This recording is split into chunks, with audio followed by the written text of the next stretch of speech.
Hello, everyone, and welcome back to the Conference 1 update. I am Jacob Brothers stepping in for Norris. And Dane, we got some Valorant to talk about. So how about you let us know what happened? Okay, so today was actually a crazy week, or this week, I suppose, was a crazy week. Half of week 7, the rest of week 8. A lot of teams competing for the relative crowns of their region. A lot of undefeated teams playing against each other. So to start, this is in week 7 here. We had Miami play against RU Shorty Kings, and they're both undefeated, and this is East Group 2. So the winner of this is pretty much the king of East Group 2. Well, Miami is in here competing to be a top 5 team in the country, so they don't want to lose. And the Shorty Kings, don't want to lose either. Everybody wants to be number 1, right? I feel like undefeated teams like being undefeated. Oh, yeah, you want to hold that crown. This one was close. This one was really, really close. Game 1 on Icebox went handily to Miami. Keep in mind also here the whole time, this is not being streamed on Conference 1. I had to go find this. This was being streamed on Miami player Psycho's Twitch page. So the whole thing is from a first-person perspective, so I can't really comment too much on RU's strategies and stuff like that because I didn't get to see them except on everyone's favorite map. Yeah, everybody loves Icebox, of course. Miami does. Miami said Icebox, I think, is their favorite map, so that's a weird fun fact. But everything I saw was from, obviously, Psycho's perspective. Psycho, very good player, by the way. He plays Reyna all 3 games, which bold. Only really good if you're really cracked, which good for Miami. Psycho is. Very good player. I think in the last game, which, by the way, went to 19-17. Crazy amount of Valorant being played. He had like 40 kills, which is 10 more than the next closest player. Yeah, he went in. Soft carry, maybe. I wouldn't call it a hard carry, but a soft carry. Eventually, Miami ends up taking that.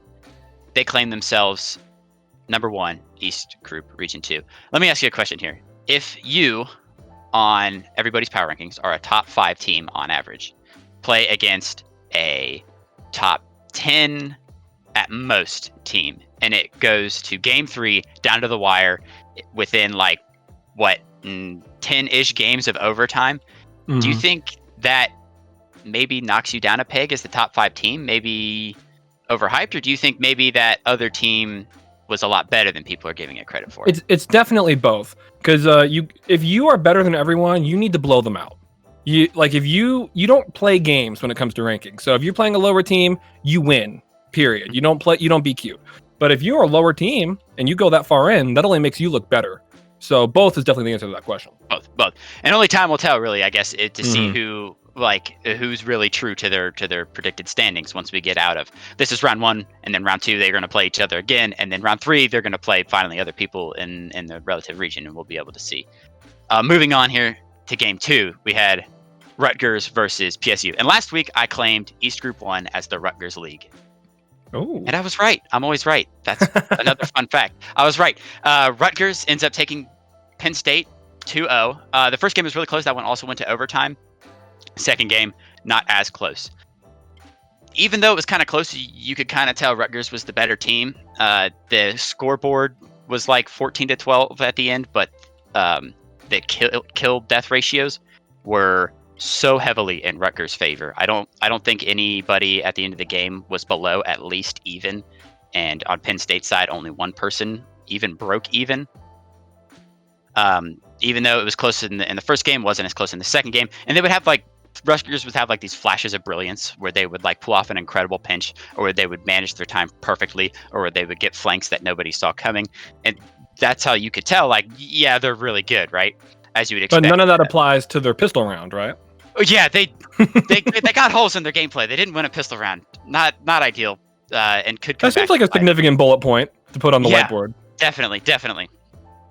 But it didn't seem to affect him, because what I really want to talk about here in the post-game interview, there was a bit of tea being spilt by Rutgers captain, best student. This is where I would ask editor to roll clip, but in the event that can't happen, fear not, audience, for I put on the spectacles. Have transcribed it for you.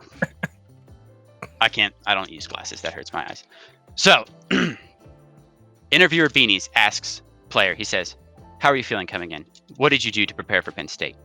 To which best student replies, "We didn't really prepare for Penn State.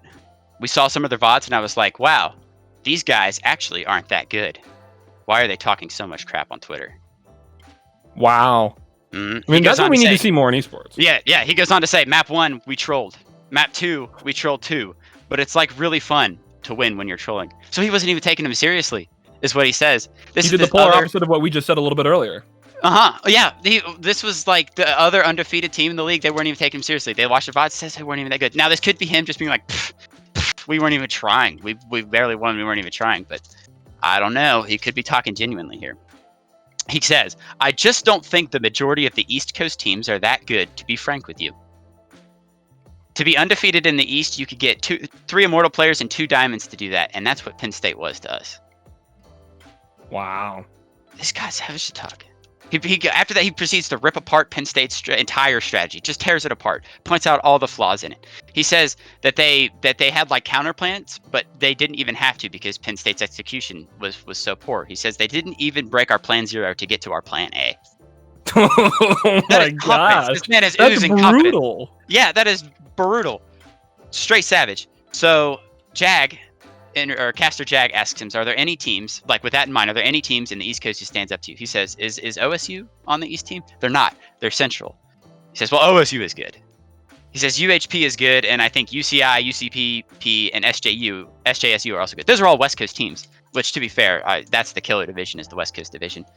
He says, other than that, I don't think anyone in the East is really that good. After watching streams and VODs, I don't think there's any good teams besides us in the East Coast. Cakewalk to the finals. That's what he thinks. You know who's not on that list that he just named? Miami. He just went undefeated. They're not. He's not afraid. Not afraid of Miami. He's top 5. Miami's not on that. You know who else isn't on that list? Tamu Maroon, who just in their round steamrolled the DPU Blue Demons, their other undefeated team in their region, to win the crown of, what was it, Central Group 1. They're not worried about them either. So do you think they're just feeling themselves a little too much, or do you think there's some validity to it being their world? Okay, so last season, they were runners-up, right? They barely lost to OSU, who I think everybody is really afraid of. I think everybody thinks is probably the king right now. So that's validity right there. And like based off of what I saw, they are like good. But will the confidence come back to bite them? Right. I don't know. You have to wonder. Mm-hmm. So wrapping up, what else happened this week? Well, you had WGA beat the Cal Golden Bears. That makes it a 3-way tie for first with SJSU, who everybody also seems to think is the king right now. Like I think the big battle is going to be SJSU versus OSU. SJSU does have a loss, like they're all 5-1 for first place, but that's just they forfeited against Cal. So who's the real king of the West right now? We won't know until next split, which starts in 2 weeks, I believe. I believe we have 2 more weeks left at this split, which is bad news for the Coyotes, who dropped to Cal Poly Panoma, also in the West Division. That puts the Coyotes at 2-4, which means they're second to last, which means they're up for elimination, and they play WGA next week, so it's not looking good if you're a Coyotes fan. Cal Poly Panoma B has a chance now. They're tied for third, which means they're going to have to win their next 2 if they want to make it out. But so there's drama, there's tea, there's ties, there's the East Coast that's better by one team, there's disrespect. So Conference 1 has it all. What more do you want from a collegiate league? I don't know. Right. So Dane, thank you for reporting on Conference 1, and Thank you. There will be some more next week. All right, tune in next week.